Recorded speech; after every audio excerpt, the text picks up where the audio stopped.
The government has just raised a loan of $50 billion by selling 5-year bonds.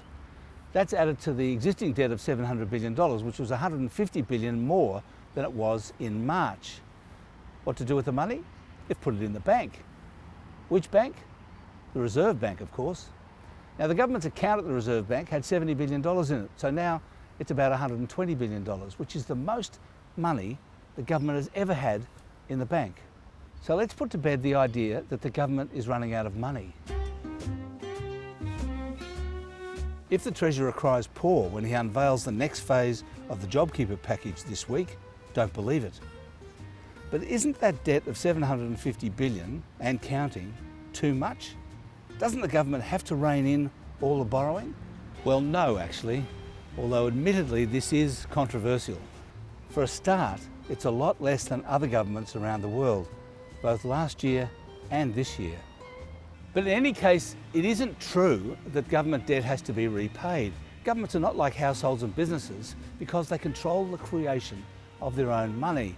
Now, this is part of something called modern monetary theory, which is currently hammering at the doors of the citadels of economics.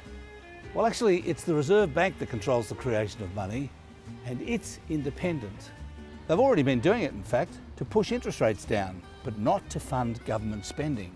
Central bankers like Philip Lowe refuse to do that, even though they could, because they want to impose discipline on politicians. Well, they certainly don't want them to think there's some kind of magic pudding or waterfall of money to pay for their crazy ideas and vote buying, and that's absolutely fair enough. Economists say that printing money causes disastrous inflation and debases the currency. But that is a mistake that has sidetracked economics and government policy for decades. Inflation happens when demand exceeds supply. That's it. Now, more money creates demand, of course, but if there's capacity in the economy to supply it, there's no inflation. Since the GFC, central banks have created about $30 trillion of new money with no inflation. If the Treasurer says on Thursday that he has to cut spending, it's really only because the Reserve Bank won't give him any more money. But if he went through the $120 billion that's in the bank now, and he spent the $10 billion overdraft that he's also got, would Governor Philip Lowe start bouncing the government's cheques? Of course not.